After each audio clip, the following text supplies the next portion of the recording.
তো hello friends, আমি Sandeep and আপনারা দেখছেন লার্নিং দুনিয়া 2.0 ইউটিউব চ্যানেল। তো ফ্রেন্ডস, আবারও কিন্তু আপনারা যারা কেপি বা কলকাতা পুলিশের কনস্টেবল পদের রিক্রুটমেন্টের সাথে যুক্ত চাকরি প্রার্থী রয়েছেন এবং বর্তমান পজিশনে দাঁড়িয়ে আপনারা যারা আপনাদের এক্সাম ডেট সিলেক্টিংয়ের ব্যাপারটি নিয়ে অত্যন্ত পজিটিভ রয়েছেন, মূলত তাদেরকে উদ্দেশ্য করে আজকের এই ছোট্ট এবং আর্জেন্ট ভিডিওটা মাসের একদম অন্তিম পর্যায়ে দাঁড়িয়ে ক্রিয়েট করতেই হচ্ছে।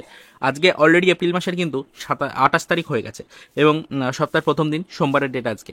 অলরেডি আপনারা যারা চাকরি প্রার্থী রয়েছেন তারা সকলেই কিন্তু জেনে গেছেন যে গত সপ্তাহেই আমরা রাজ্যের হাইকোর্টে চলতে থাকা ওবিসি মামলা রিলেটেড একটি দুর্দান্ত খবর কিন্তু পেয়েছিলাম।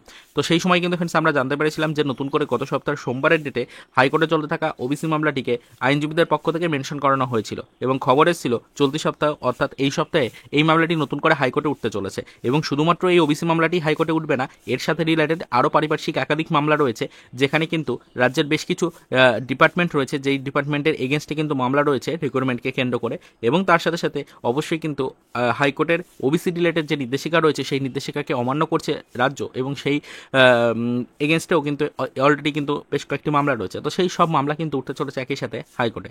তো হাইকোর্টে এই সকল বিষয় যখন উঠবে সেই সময় কিন্তু হাইকোর্টের বিচার ব্যবস্থার মাধ্যমে কিন্তু সম্পূর্ণ বিষয়গুলোকে পর্যালোচনা করে পরবর্তীতে কিন্তু বিচারকের পক্ষ থেকে বিশেষ কিছু নির্দেশিকা আবারও রাজ্যকে দেওয়া হতে পারে এবং সেই রুলস অ্যান্ড রেগুলেশনস ফলো করে পরবর্তীতে নিয়োগ প্রক্রিয়ায় গতি আনার সম্ভাবনা থাকবে। এই বিষয়টা আপনারা কম বেশি সকলেই কিন্তু জেনে গেছেন।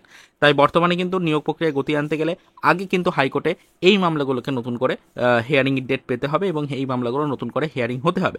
বিষয়গুলো আপনারা সকলে কম বেশি বুঝে গেছেন। তাই সকলেই আপাতত বর্তমান পজিশনে দাঁড়িয়ে বারংবার প্রশ্ন করছিলেন যে হাইকোর্টে চলতে থাকা এই ওবিসি মামলার নেক্সট হিয়ারিং ডেট কবে নির্ধারিত হয়েছে। আমরা খবর পেয়েছিলাম যে চলতি সপ্তাহে কিন্তু এই মামলাটির হিয়ারিং হবে, তবে অলরেডি কিন্তু আজকে সপ্তাহের প্রথম দিনেই এই রিলেটেড চাঞ্চল্যকর একটি আপডেট উঠে আসলো, যেখানে জানা যাচ্ছে যে হাইকোর্টে চলতে থাকা এই মামলাটি আবারও কিন্তু মে মাসের 6 তারিখে নতুন করে হিয়ারিং ডেট পেয়েছে। মে মাসের 6 তারিখে এই মামলাটিকে নতুন করে লিস্টেড করা হয়েছে। মে মাসের 6 তারিখে এই মামলাটি আবারও হাইকোর্টে উঠতে চলেছে এবং শুধুমাত্র হাইকোর্টে এই ওবিসি মামলাটি নয়, এর সাথে রিলেটেড আরও যে সকল মামলাগুলোর কথা আমরা বললাম সেই সব মামলায় কিন্তু একই সাথে উঠবে এবং যে ধরনের একটা আলোচনা হওয়ার কথা ছিল মোটামুটিভাবে সেই আলোচনাটা হবে এবং তার পরবর্তীতে গিয়ে কিন্তু রাজ্যকে বেশ কিছু নির্দেশিকা কিন্তু নতুন করে দেওয়া হতে পারে। তো সেটাই আপনাদেরকে বলছি, চাকরি প্রার্থীরা কিন্তু অবশ্যই বিষয়টার উপর ফোকাস রাখুন। মে মাসের 6 তারিখে কিন্তু এই মামলার নতুন করে হিয়ারিং ডেট লিস্টেড হয়েছে। তো আশা করা যাচ্ছে এই মে মাসের 6 তারিখে এই মামলাটি আবারও যখন কোর্টে উঠবে সেই সময় কিন্তু কোর্টের পক্ষ থেকে বিশেষ কিছু নির্দেশিকা আবারও রাজ্যকে দেওয়া হবে নিয়োগ প্রক্রিয়া শুরুর ব্যাপারটি নিয়ে এবং সেই সময় হয়তো রাজ্য আপনাদের নিয়োগ প্রক্রিয়াগুলোকে শুরু করার জন্য বিশেষ কিছু পদক্ষেপ কিন্তু গ্রহণ করতে পারবে। তো কেপি কনস্টেবলের চাকরি প্রার্থীদেরকে এটাই রিকোয়েস্ট করবো, মনোযোগ সহকারে প্রিপারেশন কন্টিনিউ করতে থাকুন এবং অবশ্যই কিন্তু হাইকোর্টে চলতে থাকা এই ওবিসি মামলার হিয়ারিংয়ের ডেটের দিকে একটু ফোকাস রাখুন। আমরা এই বিষয়গুলোর উপর সর্বক্ষণ নজরদারি রেখে চলেছি। যখনই যেরকমের আপডেট পাচ্ছি সেটা কিন্তু সাথে সাথে আমাদের চ্যানেলে ভিডিওর মাধ্যমে আপনাদের সাথে শেয়ার করার চেষ্টা করছি। তো সেক্ষেত্রে চাকরি প্রার্থীরা অবশ্যই একটু অ্যাক্টিভ থাকবেন এবং বিষয়গুলোর সাথে যুক্ত থাকার চেষ্টা করবেন। এটুকুই বলা ছিল। এর বিষয়ে এই মুহূর্তে দাঁড়িয়ে আদার্স কোনো ইনফরমেশন আপনাদের দেওয়ার মতো নেই।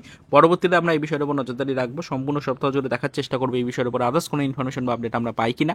যদি সেরকম কোনো গুরুত্বপূর্ণ ইনফরমেশন বা আপডেট উঠে আসে অবশ্যই সেটা সাথে সাথে আমাদের চ্যানেলে ভিডিওর মাধ্যমে ডিটেলস আপনাদেরকে আমরা শেয়ার করার চেষ্টা করবো।